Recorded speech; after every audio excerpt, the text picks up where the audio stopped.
Before this video starts, let's all knock out the like button at the same time. 3, 2, 1.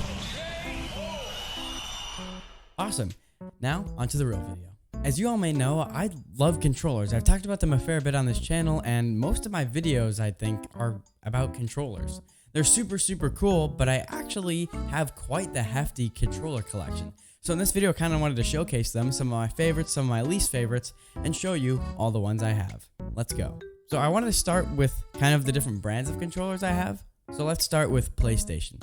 The only PlayStation controller I have is the DualShock 3 controller from the PlayStation 3.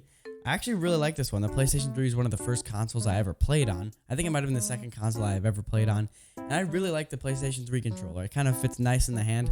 My only complaint is that it's really small for a game controller, but I really like the design of it. I like the button placement. Everything feels nice about the DualShock 3 controller, apart from it being a little too small. That's why my first controller is the DualShock 3 controller.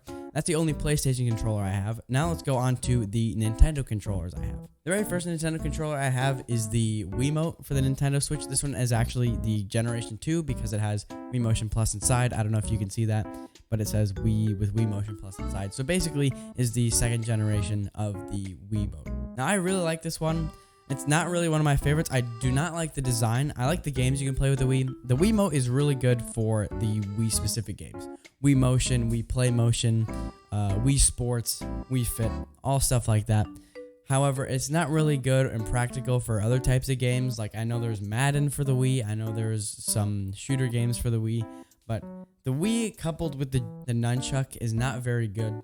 I don't like the design either if you're trying to play like a sideways game. It does not really fit in the hand well. It's kind of unsatisfying to hold, but that is the second controller I have is the Wiimote. The next one I have is the Nintendo Switch Joy-Cons with the controller grip. I actually like this one quite a bit. It feels a little bit thin and it's kind of weightless.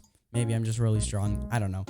But I like the size of it. I like the design of it. I like that the Joy-Cons come in and out of this controller grip.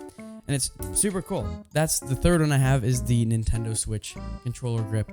The next one I have is also for the Nintendo Switch, but it is the GameCube for the Nintendo Switch. This is a wireless GameCube controller for the Nintendo Switch. I actually have the Pokemon one. I don't play Pokemon per se, but this was just the cheapest GameCube controller I could play for the Nintendo Switch, which is really cool because I'm really used to the GameCube controllers because that was actually the first console I was ever introduced to. Super cool. I love the way this controller feels in the hand. It's super nostalgic, and it's just fun to use. I love the GameCube. I love the new Nintendo Switch games, and I love the fact that you can use this old controller to play new games. Now for Xbox. Now I have every single generation of Xbox controllers, and I'm gonna go from newest to oldest generation of Xbox controllers. So the first one I have is the Xbox Series controller. Now this controller I use on my Xbox Series S, and it's super cool. I did an entire video about just this controller specifically and how much I absolutely love it. If you want to go check out that video, it's right there right now in the eye in the right hand corner and will be in the description as well as annotated at the end of this video. I highly encourage you to check out my full in-depth review of the Series controller for the Xbox because it is just the perfect controller. I love it. I love the way it fits in the hands. The weight is absolutely perfect, and that is such a cool design. I've also designed a ton of Xbox Series controllers. If you want to go check out those compilations, I'll also link those in the description below, and one will be annotated at the end of this video. The next controllers I have are the Xbox One controllers. Now I actually have a black and a white version of these Xbox One controllers, and I think they're pretty cool. They're really similar to the Series controllers. The only difference is these have a lot more sharper edges, and they're not as heavy, and they don't feel as good. And the design is just a little bit sleeker. They're a bit longer than the Series controllers, but I really like the Xbox One controllers as well. Not too different from the Series controllers except for a few minor differences. So those are the other controllers I have. The next one I think is really cool, and it's one of my favorites. This one is the Xbox 360 controller. Now the Xbox 360 is another one of the consoles that I was first introduced to. And this controller is almost perfect in every way. I love the thin triggers are super cool. The only thing I don't like is the massive battery pack, but I love the placement of the buttons, and those colorful buttons are just super cool for the Xbox 360 controller. Now this last controller I was going to do an entire video about, but then writing the script I realized that I did not have enough material to talk about this thing. But this thing might be my favorite controller that I own, and it took me quite a bit to find it. But fortunately, I was lucky enough to get my hands on an original Xbox Duke controller, the very original Xbox. Now, this controller has quite a history, and I've written entire scripts about it, but I really, really like this one. It is massive compared to the other controllers. If I just grab my new series controller, you can actually see the size difference is not negligible. It is huge. And one thing people don't know about the original Xbox controller is that it did not have bumpers on it. See these little bumpers in the new Xbox controllers, or even these PlayStation 3 controllers, Xbox 360 controllers. The original Duke controller didn't come with bumpers.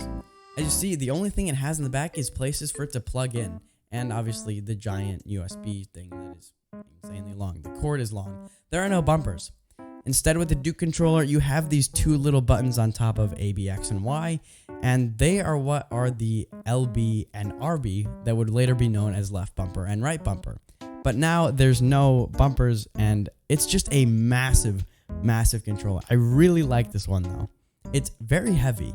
It might just be because the cord is so heavy. It might be a lot lighter if it was plugged into an actual console, but this one is super, super cool. That's the Xbox controller.